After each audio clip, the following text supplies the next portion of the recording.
What kind of lovers are the men on my marriage list like that I've made love to? Can you please tell us about Matthew McConaughey?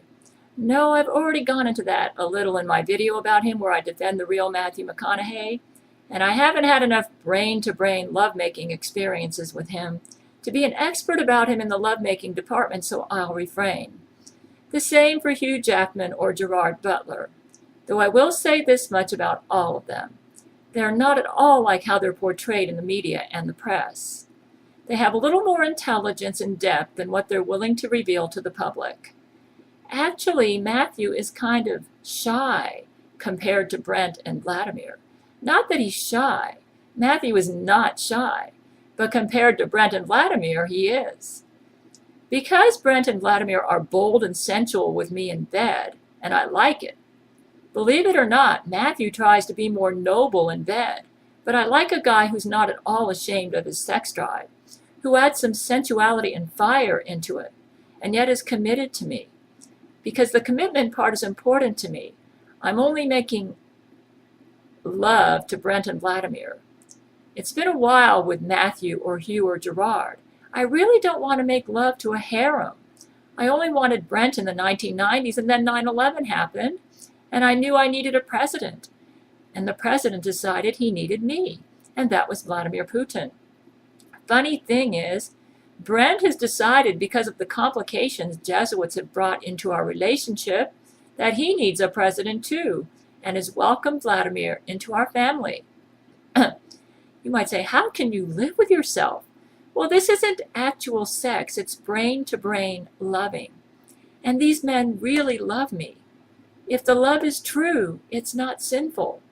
Matthew says he's had sex with Camilla Alves, but he's lying. He's doing it to protect me. I really believe she got pregnant through artificial insemination. And actually, Brent is more of a sexual firebomb than Matthew McConaughey.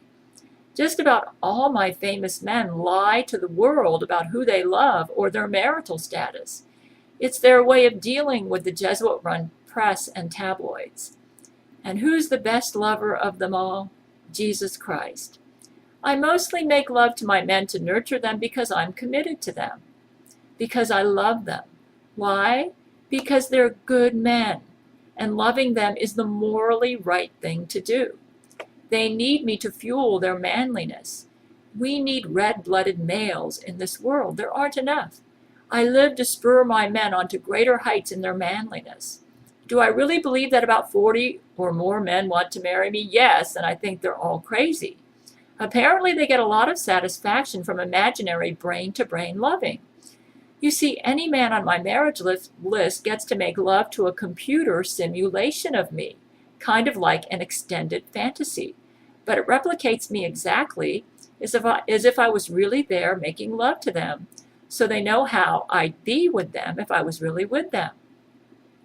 They like it so much, they'd rather have this computer simulation than a real woman who isn't me.